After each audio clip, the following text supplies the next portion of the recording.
warahmatullahi wabarakatuh. Bismillahirrahmanirrahim. Alhamdulillahillazi waqafa wassalatu wassalamu ala nabiyil mustafa wa ala ahli sinki wal wafa. Amma ba'd.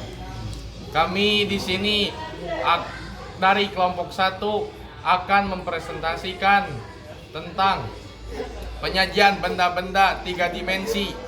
Selamat menyaksikan. Assalamualaikum warahmatullahi wabarakatuh. Saya Abdul Aziz dari kelompok 1 ingin mempresentasikan garis bidang proyeksi pada 3 dimensi. Garis proyeksi adalah garis yang digunakan untuk memproyeksikan titik atau garis pada suatu objek. Garis proyeksi selalu berpotongan tegak lurus dengan garis hasil proyeksinya. Proyeksi 3 dimensi adalah teknik desain yang digunakan untuk menampilkan objek 3 dimensi pada bidang 2 dimensi. Proyeksi 3 dimensi menggunakan perspektif visual dan analisis aspek untuk memproyeksikan objek kompleks agar dapat dilihat pada bidang yang lebih sederhana. Dalam seni rupa ada beberapa teknik proyeksi diantaranya proyeksi sudut 1 dan 3, kedua proyeksi perspektif, dan proyeksi piktorial. Proyeksi sudut pertama dan ketiga merupakan teknik yang digunakan untuk mempresentasikan objek 3 dimensi pada permukaan 2 dimensi. Terus permukaan perspektif merupakan teknik yang memberikan ilusi keadaan dan jarak, sehingga objek terlihat seperti dilihat dari sudut pandang mata manusia. Yang ketiga, proyeksi piktorial merupakan teknik yang menampilkan gambar benda secara 3 dimensi dengan pandangan tunggal. Sekian, dilanjutkan oleh teman saya.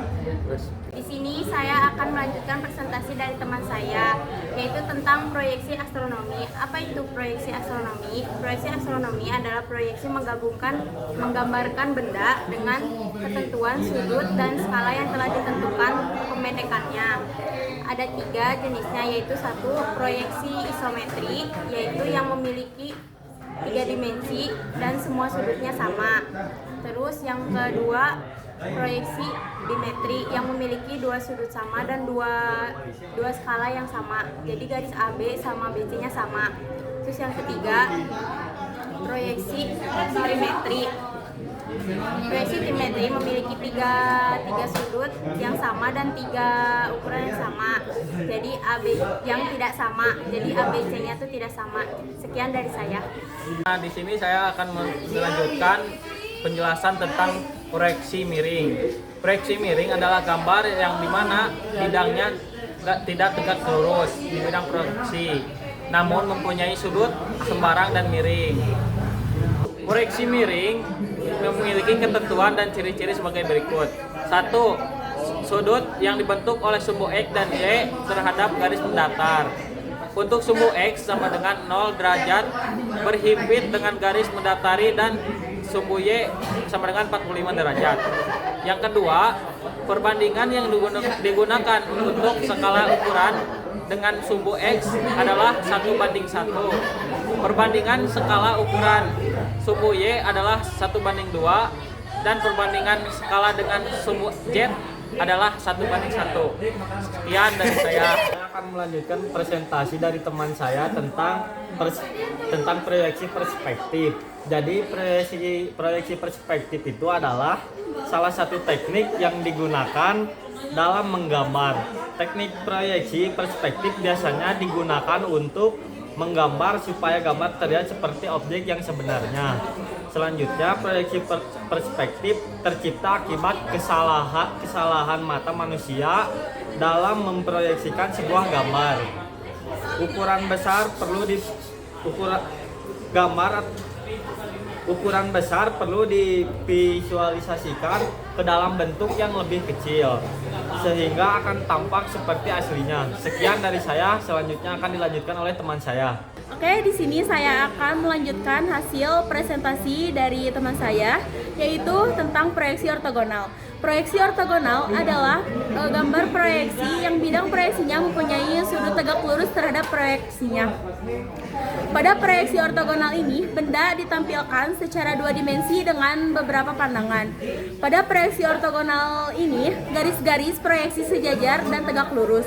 Proyeksi ortogonal pada umumnya tidak memberikan gambaran lengkap dengan satu proyeksi saja. Kemudian, bidang-bidang proyeksi yang digunakan adalah bidang horizontal dan bidang vertikal yang membagi seluruh ruang dalam 4 kuadran. Jika benda diletakkan di kuadran 1 dan diproyeksikan pada bidang-bidang proyeksi, maka cara ini dapat disebut dengan proyeksi kuadran 1 atau proyeksi sudut pertama. Jika benda diletakkan di kuadran 1 dan diproyeksikan pada bidang-bidang proyeksi, maka cara ini disebut proyeksi kuadran ketiga atau proyeksi sudut ketiga. Sekian, terima kasih. Baik, saya akan melanjutkan presentasi dari teman saya sebelumnya, yaitu tentang proyeksi sudut ketiga.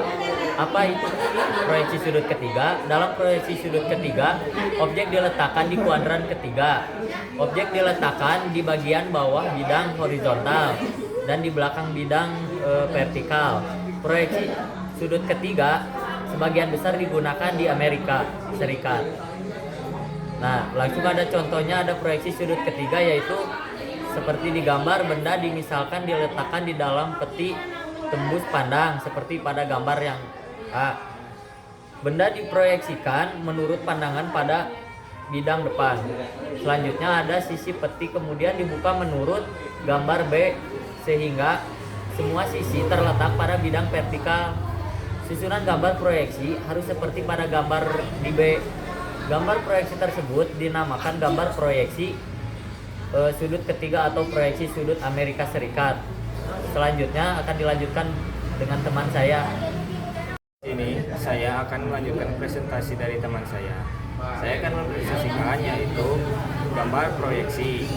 Gambar proyeksi, perbedaan yang umum dari kedua standar proyeksi tersebut adalah jenis lambang atau simbol di bawah ini, yaitu ada dua jenisnya, lambang proyeksi Amerika dan Eropa. Lambang proyeksi Amerika itu ada di sini dan lambang proyeksi Eropa ada di sini. Nah, sekian, terima kasih. Assalamualaikum warahmatullahi wabarakatuh.